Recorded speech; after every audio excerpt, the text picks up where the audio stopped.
Isang malaking trahedya pang traffic ang naganap ngayon sa Guatemala kung saan madaming individual ang idineklarang nasawi. Samantala, nagpapatuloy naman ang ilang serye ng pagbabago sa umiiral na trade policy ng Estados Unidos. Si Joy Salamatin para sa sentro ng balita. Nasa 55 ang nasawi matapos mahulog sa ilog ang isang pampasaherong bus sa Guatemala.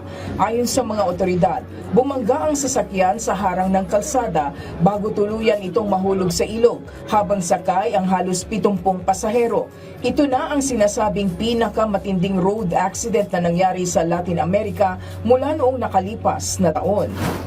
Samantala, nagpapatuloy naman ang serye ng trade policy adjustment ng gobyerno ni US President Donald Trump, kung saan ipinabatid na nito ang pagpapataw ng 25% tariff sa mga imported steel and aluminum product.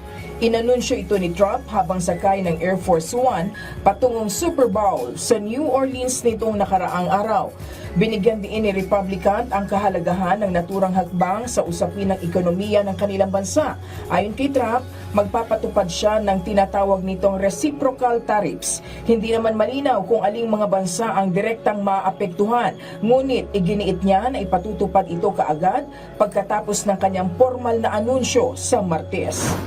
Isa sa Artificial Intelligence o AI Action Summit ang inilunsad para ipakilala ang malaking epekto ng advanced technology sa ekonomiya at lipunan.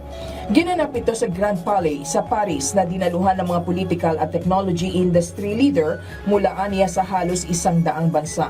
Layo ng pagtitipon, natutukan ang kahalagahan ng global standard sa AI governance para mapanatiling kapaki-pakinabang at ligtas aniya ang teknolohiya sa buong mundo.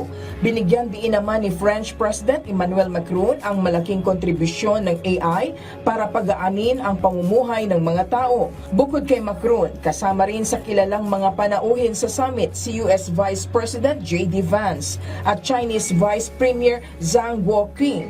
Gayon din ang mga kilalang technology titans sa buong mundo. Joy Salamatin para sa Pambansang TV sa Bagong Pilipinas.